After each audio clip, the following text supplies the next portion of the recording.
Hola a todos, yo soy Sara Rangel, trabajadora social del CAM 87 y en este conversatorio vamos a tener la oportunidad de hablar de duelo. ¿Cómo se lo explico a mi niño, a mi niña o a mi preadolescente con discapacidad? Comenzamos.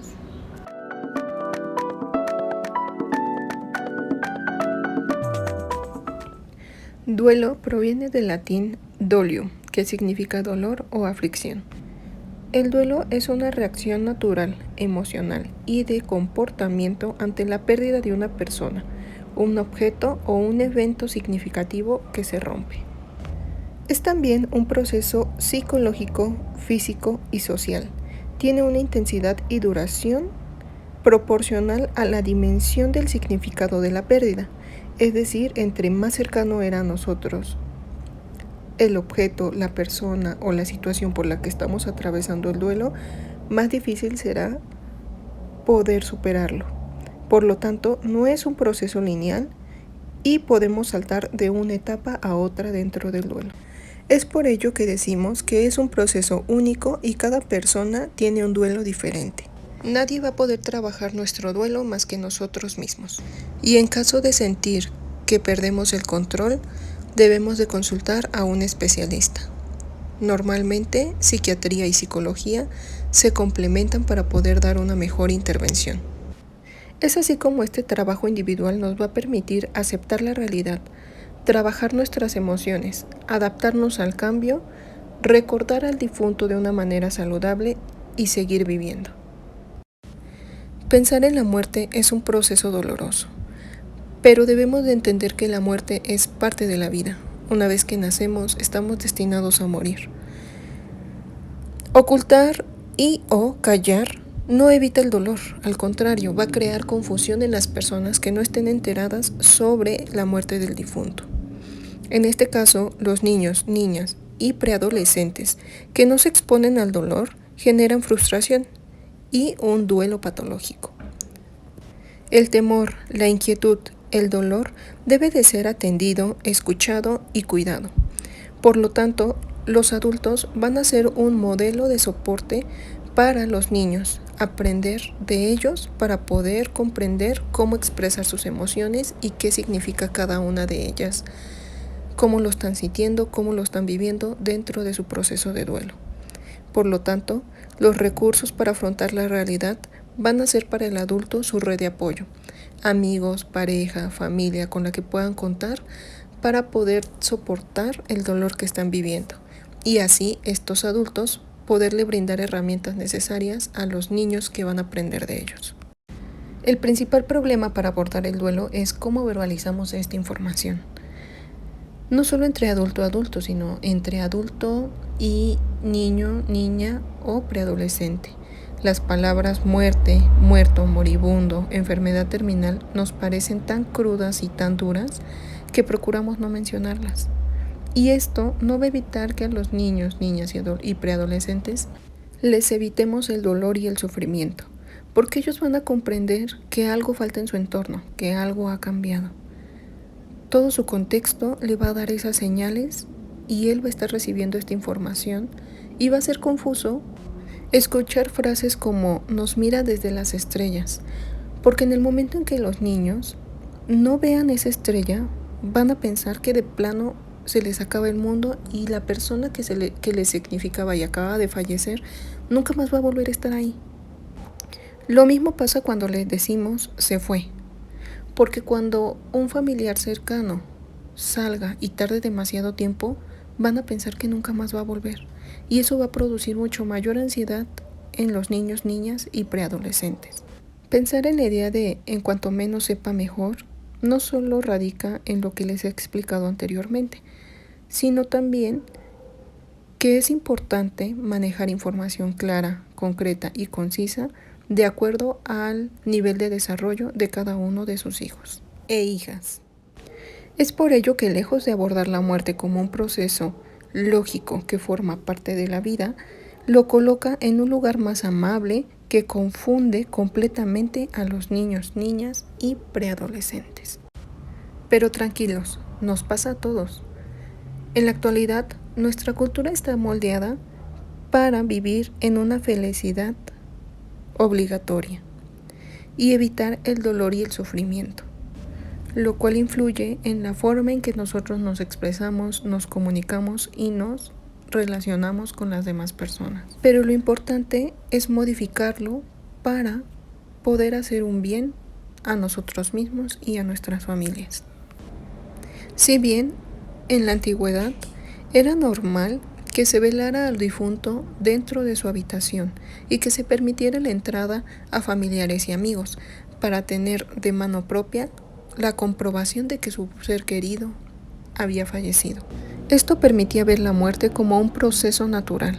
Las personas manifestaban sentimientos de dolor, desconsuelo, tranquilidad y se compartían anécdotas sobre el difunto. Y estas verbalizaciones no solo eran compartidas por los adultos, sino también por los niños. Pero el duelo no va a ser igual para las diferentes etapas del desarrollo, ya que con el paso de los años se van adquiriendo mayores habilidades. En este caso, los adultos tendrán miedo a lo que percibe el niño, y el niño tendrá la necesidad de saber qué es lo que está pasando. El adulto tendrá dolor de pensar en la muerte y dolor ante la pérdida.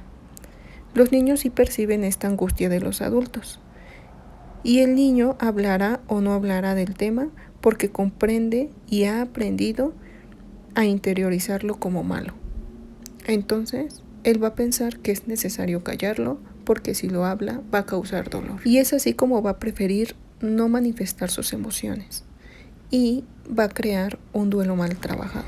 Lo importante no es que el niño construya su propio concepto de la muerte, sino que el concepto tenga relación con la realidad. Si al niño le decimos se murió porque no se lavaba las manos, va a empezar a crear un comportamiento obsesivo compulsivo por lavarse las manos porque no se quiere morir, y va a cuidar a las personas cercanas porque tampoco quiere perderlas.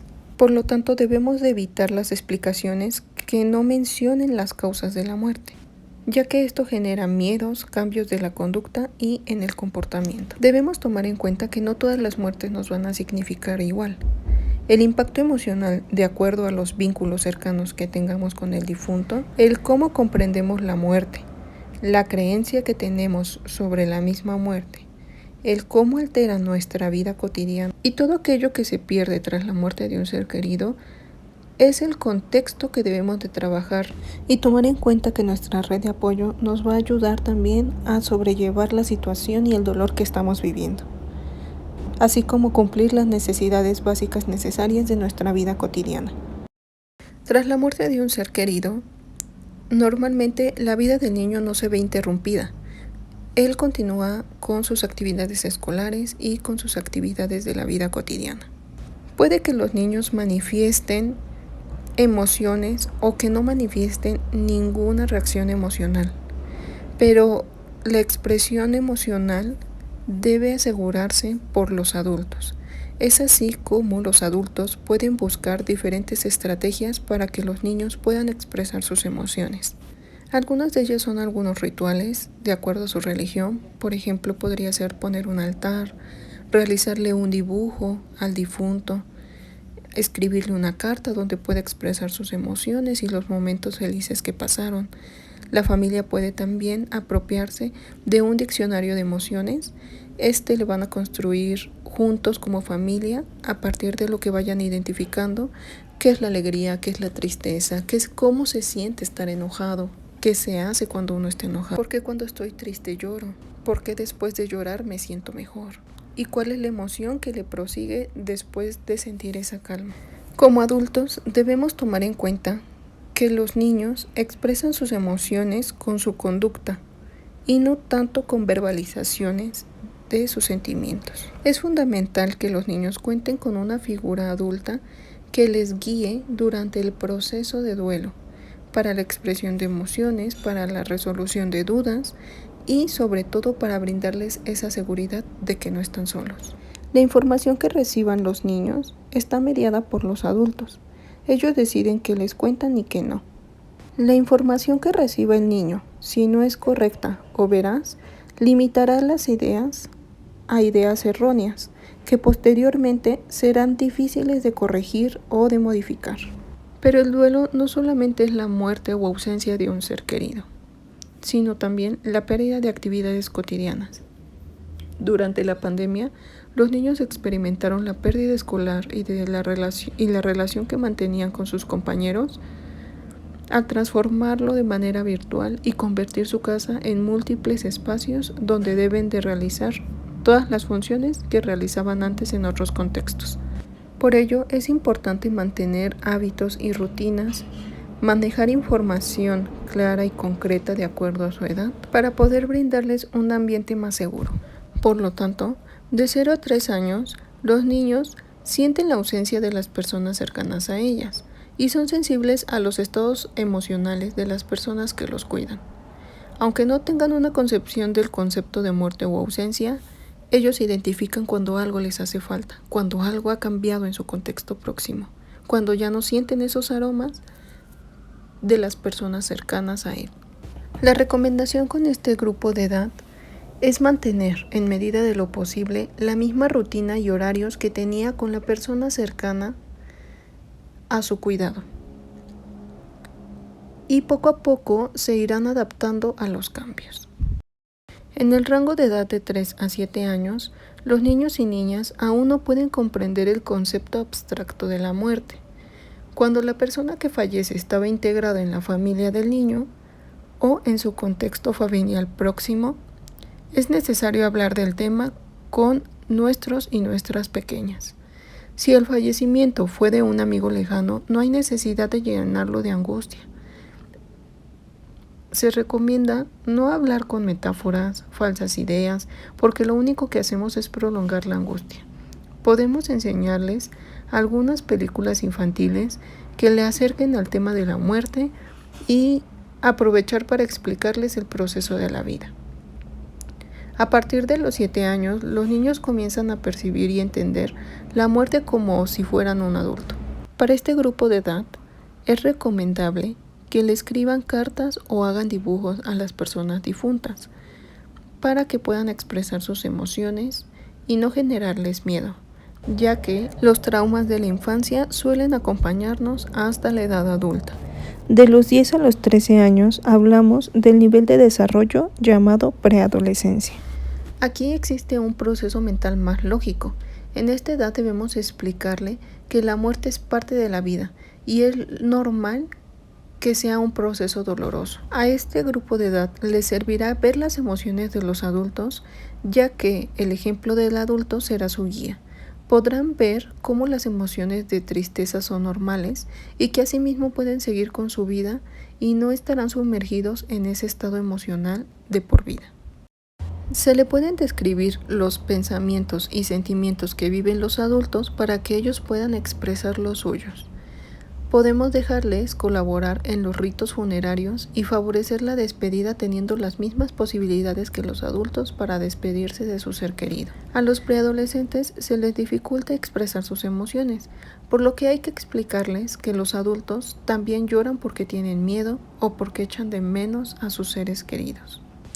Hay que procurar no atosigarles y también darles su espacio sin dejar de estar al pendiente de ellos. Hay que evitar cargarles responsabilidades que no son propias de su edad, como en el caso de los hombres adolescentes que se les dice que serán el que cuidará a la familia en ausencia del hombre de la casa. Y más que provocar un bien, va a provocar un mal en el adolescente, porque va a adquirir responsabilidades que no son propias a su edad.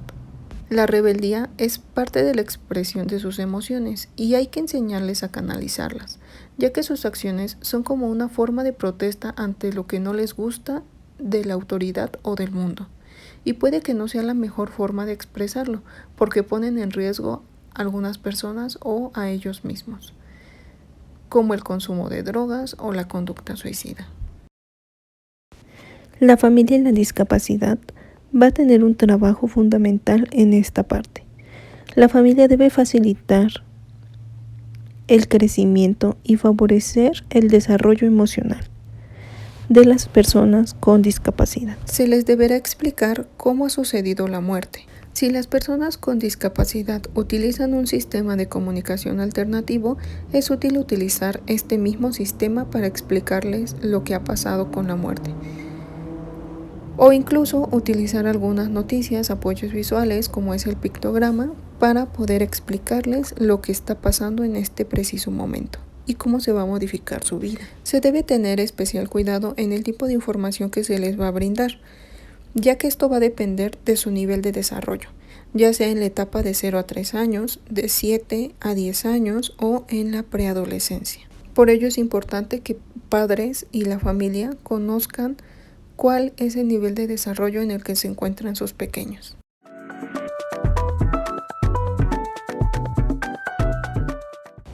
¿Qué debo tomar en cuenta?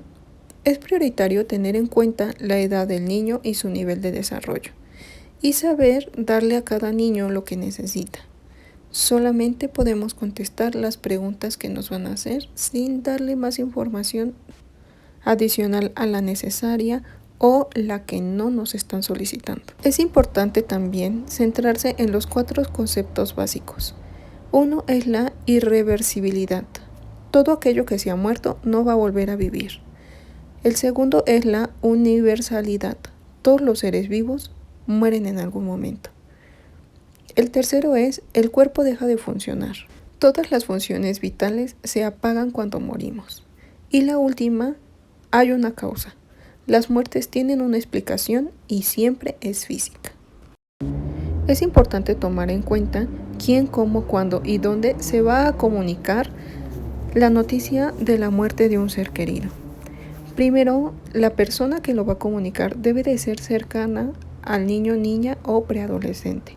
El lugar en el que se debe de comunicar debe de ser un lugar íntimo, seguro y que no comprometa la seguridad de ninguno de los dos. La forma de comunicar la noticia debe de ser de manera tranquila, basándose en los niveles de desarrollo del niño, niña o preadolescente, dándoles la información poco a poco y contestar a sus preguntas. Si hay alguna pregunta en la que no tenemos respuesta, totalmente debemos decirle que no contamos con la respuesta, pero lo van a investigar juntos en el proceso. Y por último, la verdad. Debe de ser importante comunicar todo con la verdad y con palabras apropiadas a su edad. Se les puede explicar el proceso de la vida y de la muerte a través de un ejemplo vivo que puede ser una planta, el ciclo de la planta. Como puntos focales para las recomendaciones que les brindo es que deben de restablecer los horarios y las rutinas lo antes posible, permitir la comunicación en todo momento o creando espacios para que se pueda dar estos momentos de reflexión, de contestar preguntas y de resolver dudas. Dirigirlos de manera sana, ayudándoles a expresar sus emociones a partir del juego, del dibujo, donde identificarán algunas emociones y preocupaciones. Las películas, cuentos y dibujos pueden ser herramientas fundamentales para ustedes como padres y familiares. Para asimilar el duelo, pueden tratar de involucrar a los niños más grandes en los rituales de la familia para despedir al difunto, explicándole qué es lo que va a pasar en todo momento, para que sepan qué esperar y cómo reaccionar. Si los niños, niñas y preadolescentes tienen contacto con una persona que hace un desborde de emociones, va a ser confuso y puede provocar un trauma en ellos. Por ello se recomienda que si la persona cuidadora tiene el desborde emocional, el niño, niña o preadolescente se quede a cargo de una persona que tenga sus emociones más estables en ese momento. Algunos recursos con los que podemos contar es el libro que se llama Emocionario, di lo que sientes, el video web de Plaza Sésamo que habla sobre familias en aflicción y una serie de películas infantiles que les muestro a continuación. La vida de Calabacín del 2016, Bambi de 1942, Up del 2009, Cómo entrenar a tu dragón 2 del 2014, Buscando a Nemo del 2003, Frankenweenie del 2012, Hermano Oso del 2003 y El Rey León de 1994. Muchas gracias por haber llegado hasta aquí. Espero esta información les haya sido útil para aclarar algunas dudas y poder empezar a trabajar con sus pequeños. Les mando un fuerte abrazo, cuídense mucho y nos vemos en el siguiente conversatorio. Hasta pronto.